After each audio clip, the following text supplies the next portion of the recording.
அகிலம் டிவி நேயர்களுக்கு வணக்கம். இன்றைய பிரதான செய்திகள். முதலில் தலைப்புச் செய்திகள். அரசாங்கத்தின் நிலைப்பாட்டில் திடீர் மாற்றம். அரசு வாகனங்கள் தொடர்பில் புதிய தீர்மானம்.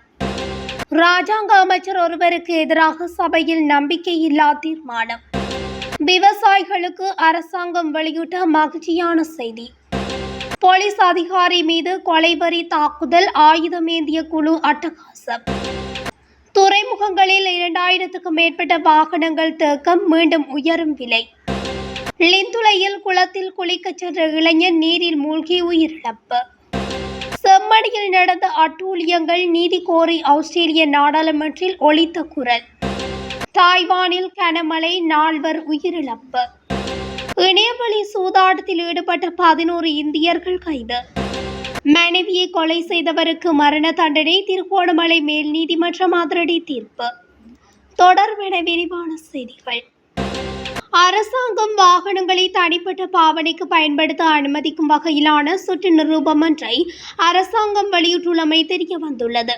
அமைச்சர்கள் மற்றும் அதிகாரிகளுக்கு வழங்கப்படும் உத்தியோகபூர்வ வாகனங்களை தனிப்பட்ட பாவனைக்கு பயன்படுத்துவது, உரிய நபர்களின் மனைவி மற்றும் பிள்ளைகள் பயன்படுத்துவது குறித்த கடந்த காலங்களில் எதிர்க்கட்சியில் இருந்த காலங்களில் தேசிய மக்கள் சக்தி கடுமையான விமர்சனங்களை வெளியிட்டிருந்தது.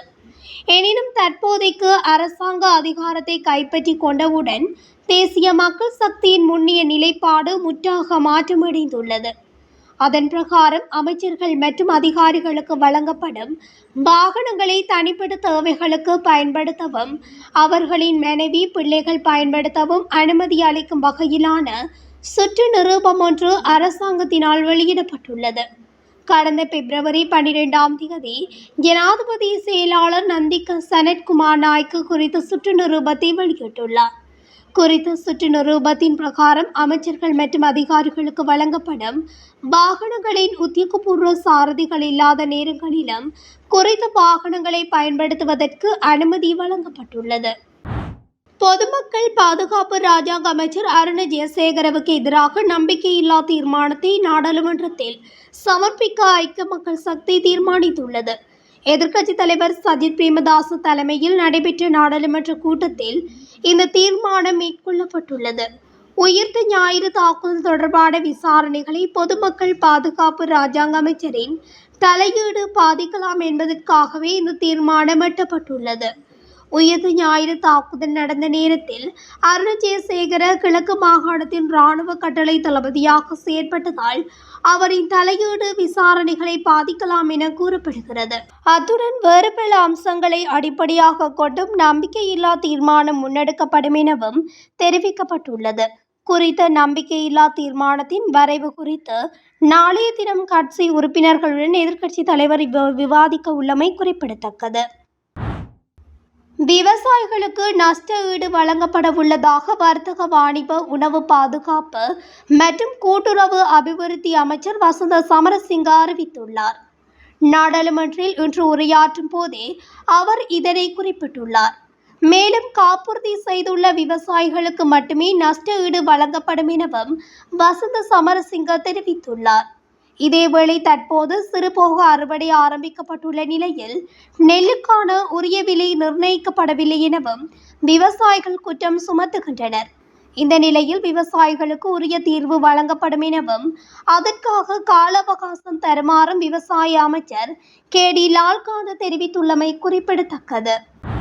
களுத்துறை எகடவு என போலீஸ் நிலையத்தில் பணியாற்றும் அதிகாரி ஒருவர் ஆயுதமேந்திய குழு ஒன்றின் தாக்குதலுக்கு உள்ளாகியுள்ளார். இந்த சம்பவம் நேற்று இடம்பெற்றுள்ளது.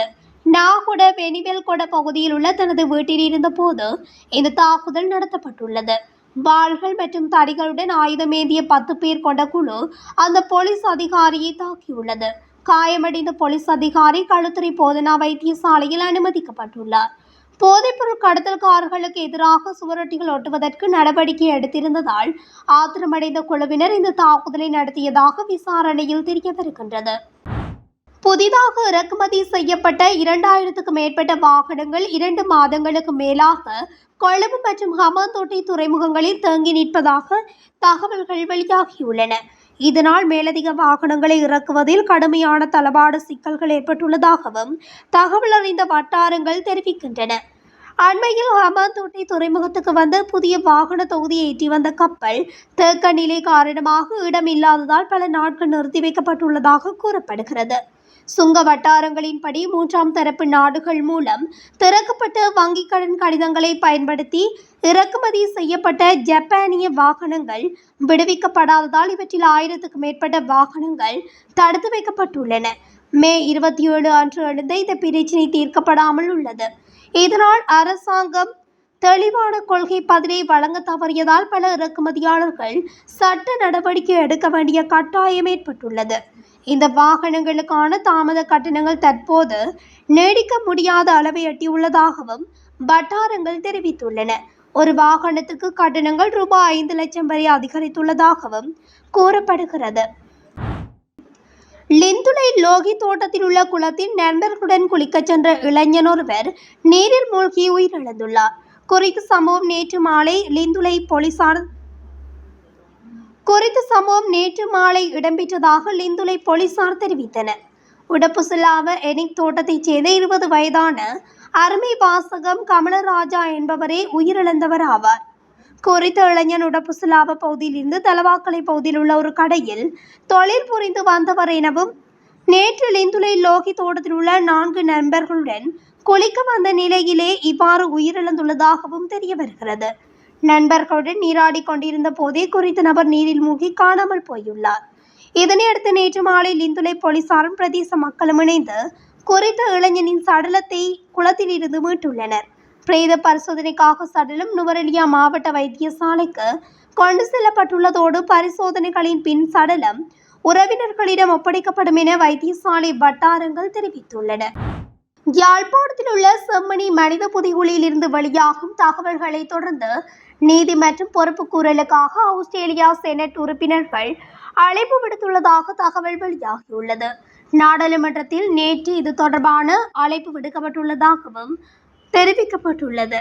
செம்மணியில் மேற்கொள்ளப்படும் தடயவியல் அகழ்வாய்வுகளின் போது சிறுவர்களின் எச்சங்கள், அவர்களின் பாடசாலை பைகள் உட்பட அட்டூழியங்களுக்கான ஆதாரங்கள் கண்டுபிடிக்கப்பட்டுள்ளன. இந்த கண்டெடுப்புகள் சர்வதேச சமூகத்தை அதிர்ச்சிக்குள்ளாக்கியுள்ளதாக ஆஸ்திரேலிய நாடாளுமன்றத்தில் சுட்டிக்காட்டப்பட்டுள்ளது. இலங்கையில் உள்நாட்டு போரின் போதும் அதற்கு பிறகும் நடந்ததாக கூறப்படும் போர்க்குற்றங்கள், மனித குலத்திற்கு எதிரான குற்றங்கள் மற்றும் இனப்படுகொலை குறித்து சுயாதீன விசாரணை நடத்த வேண்டும் என்ற அவசர கோரிக்கைகளை மீண்டும் எழுப்பியுள்ளது என்று ஆஸ்திரேலிய செனட் உறுப்பினர்கள் தெரிவித்துள்ளனர். இந்த நிலையில் இந்த விடயத்தில் ஆஸ்திரேலிய அரசு உறுதியான நடவடிக்கை எடுக்க வேண்டும் என்று செனட்டர்கள் ஆஸ்திரேலிய நாடாளுமன்றத்தில் வலியுறுத்தியுள்ளனர். அத்துடன் இலங்கையில் உள்ள செம்மணி மற்றும் பிற புதைகுழிகள் குறித்து சர்வதேச அளவில் கண்காணிக்கப்படும் தடயவியல் விசாரணைக்கு உதவ வேண்டும் என வேண்டுகோள் விடுத்துள்ளனர். ஐக்கிய நாடுகளின் இலங்கை பொறுப்புக்கூறல் திட்டத்தின் நீட்டிப்பை ஆதரிக்க வேண்டும். போர்க்குற்றங்கள் மற்றும் மனித உரிமை மீறலுக்காக நம்பகத்தன்மையுடன் குற்றம் சாட்டப்பட்டவர்களுக்கு எதிராக இலக்கு வைக்கப்பட்ட தடைகளை செயற்படுத்த வேண்டும். அதே நேரம் ஐக்கிய நாடுகளின் மனித உரிமைகள் பேரவையின் ஒரு பார்வையாளராக இலங்கைக்கு எதிராக ஐக்கிய நாடுகளின் பொதுச்சபை மற்றும் பாதுகாப்பு சபைக்கு அனுப்பும் தீர்மானங்களை ஆதரிக்க வேண்டும் என்று செனட்டர்கள் கோரியுள்ளனர். தாய்வானில் பெய்த கனமழை காரணமாக 4 உயிரிழந்து விட்டதாகவும் 5900க்கும் மேற்பட்டோர் தங்கள் வசிப்பிடங்களில் இருந்து வெளியேற்றப்பட்டு விட்டதாகவும் சர்வதேச ஊடகங்கள் தெரிவித்துள்ளன. ஓராண்டில் பெய்ய வேண்டிய மழை கடந்த ஒரு வாரத்தில் பெய்ததாக அந்நாட்டு அதிகாரிகள் கூறினர். இதன் விளைவாக மண் சரிவுகளும் வெள்ளமும் ஏற்பட்டுள்ளதாக தெரிவிக்கப்பட்டுள்ளது. ஜூலை மாத இறுதியிலிருந்து தாய்வானின் தென்பகுதியில் ஏற்பட்ட வெள்ளம், மண் சரிவு காரணமாக 3 காணவில்லை என்பதோடு 77 பேர் காயமடைந்துள்ளதாக தெரிவிக்கப்பட்டுள்ளது. டானாஸ் புயலாலும் அண்மையில் பெய்த கனமழையாலும் தாய்வானின் தென்பகுதியில் உள்ள தாய்னான் நகரம் கடுமையாக பாதிக்கப்பட்டதை அடுத்து அங்குள்ள மக்களை தாய்வான் பிரதமர் சோ யூங் தாய் இன்று சந்தித்து பேசியுள்ளார். நிவாரணப் பணிகளுக்கு தேவையான சிறப்பு நிதி ஒதுக்குவது தொடர்பாக தாய்வானிய அமைச்சரவை முயற்சிகள் மேற்கொண்டு வருவதாக அவர் கூறினார். தலங்கம காவல் பிரிவின் அக்குரேகொட பகுதியில் கணனிகள் மற்றும் தொலைபேசிகளை பயன்படுத்தி இணையவழி சூதாட்டத்தில் ஈடுபட்ட 3 பெண்கள் உட்பட 11 இந்தியர்கள் கைது செய்யப்பட்டுள்ளனர். கடற்படை புலனாய்வு பிரிவினருக்கு கிடைத்த தகவலின் அடிப்படையில் இந்த சுற்றிவளைப்பு மேற்கொள்ளப்பட்டது. கைது செய்யப்பட்டவர்களிடமிருந்து 20 கையடக்க தொலைபேசிகள், 3 மடிக்கணினிகள் கைப்பற்றப்பட்டுள்ளதாக தெரிவிக்கப்படுகிறது. கைது செய்யப்பட்டவர்கள் 22, 30 மற்றும் 43 வயதுக்குட்பட்ட பெண்கள் என்றும் 25, 29 வயதுக்குட்பட்ட ஆண்கள் என்றும் விசாரணையில் தெரிய வந்துள்ளது. தலங்கம காவல்துறையினர் மேலதிக விசாரணைகளை மேற்கொண்டு வருகின்றனர். மனைவியை கொலை செய்த குற்றச்சாட்டின் பேரில் கணவருக்கு திருகோணமலை மேல் நீதிமன்றம் மரண தண்டனை விதித்து தீர்ப்பளித்துள்ளது. திருகோணமலை மேல் நீதிமன்ற நீதிபதி MNM அப்துல்லா இன்று திறந்த நீதிமன்றில் இந்த தீர்ப்பை வாசித்து காட்டினார். கடந்த 2019 ஆண்டு ஜனவரி மாதம் 22ஆம் தேதி கந்தலாய் பகுதியில் தனது மனைவியான முகமது பலஸ் ரஷ்மியா 29 வயது என்பவரை கூறிய ஆயுதத்தால் தாக்கி கொலை செய்ததாக பெண்ணின் கணவர் மீது குற்றம் சாட்டப்பட்டது. இது தொடர்பான வழக்கு விசாரணை திருகோணமலை நீதிமன்றத்தில் இடம்பெற்று வந்தது. இந்நிலையில் குறித்த வழக்கினை அரசு சட்டத்தரணி டி தர்ஷிகா நெறிப்படுத்தியதுடன் 296ஆம் இலக்க குற்றச்சாட்டின் கீழ் கொலை குற்றச்சாட்டை புரிந்தார் என்ற குற்றச்சாட்டின் பேரில் குறித்த நபருக்கு இன்றைய தினம் மரண தண்டனை வழங்கி தீர்ப்பளிக்கப்பட்டது. அதேவேளை திருகோணமலை மேல் நீதிமன்ற நீதிபதி NMM அப்துல்லா நீதிபதியாக திருகோணமலை மேல் நீதிமன்றத்தில் கடமையாற்றும் சந்தர்ப்பத்தில் வழங்கிய முதல் தீர்ப்பு இது என்பதும் குறிப்பிடத்தக்கது. இத்துடன் அகிலம் டிவியின் இன்றைய பிரதான செய்திகள் நிறைவடைகின்றன. தொடர்ச்சியாக செய்திகளை அறிந்து கொள்ள அகிலம் டிவி ஊடகத்துடன் இணைந்திருங்கள். நன்றி, வணக்கம். இதுபோன்ற செய்திகளை உடனுக்குடன் அறிந்து கொள்ள அகிலத்துடன் இணைந்திருங்கள்.